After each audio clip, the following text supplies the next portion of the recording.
Saya mencakup berbagai proses mental. Ini bisa mencakup apa saja, mulai dari sekedar merenung, membayangkan, mengingat, hingga memecahkan masalah. Dan semua itu masuk dalam proses berpikir.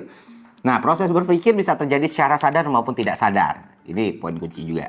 Bisa dibilang berpikir adalah aktivitas mental yang terjadi setiap saat tanpa harus selalu berhubungan dengan logika atau aturan tertentu. Ciri-cirinya, pertama dia bersifat umum dan luas, terus dia mencakup segala hal, baik dari ide acak, ingatan, atau refleksi pribadi. Terus selanjutnya dia juga tidak selalu sistematis karena proses berpikir bisa spontan dan tidak terstruktur loh teman-teman. Contohnya berfantasi. Jangan salah, berfantasi itu adalah bagian dari berpikir. Apapun bentuk fantasinya dan apa yang lu fantasikan. Terus juga berpikir cenderung bersifat subjektif. Berpikir ini bisa sangat dipengaruhi oleh emosi, pengalaman pribadi, atau asumsi yang tidak selalu berdasarkan logika. Nah, contoh berpikir ya misalnya kayak gue lagi mikir masa depan gue, atau gue membayangkan liburan impian gue. Nah, itu salah satu contoh berpikir.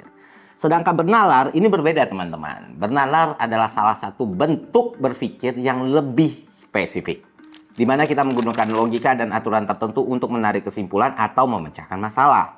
Bernalar adalah proses berpikir yang lebih sistematis, di mana ada aturan yang dipakai seperti logika deduktif atau induktif. Spesifik umum, umum spesifik. Dan ini juga bisa lu pakai dalam menentukan pola komunikasi yang paling tepat untuk lu. Jadi ya, pertanyaannya video gue sifatnya deduktif-induktif kah atau induktif-deduktif kah?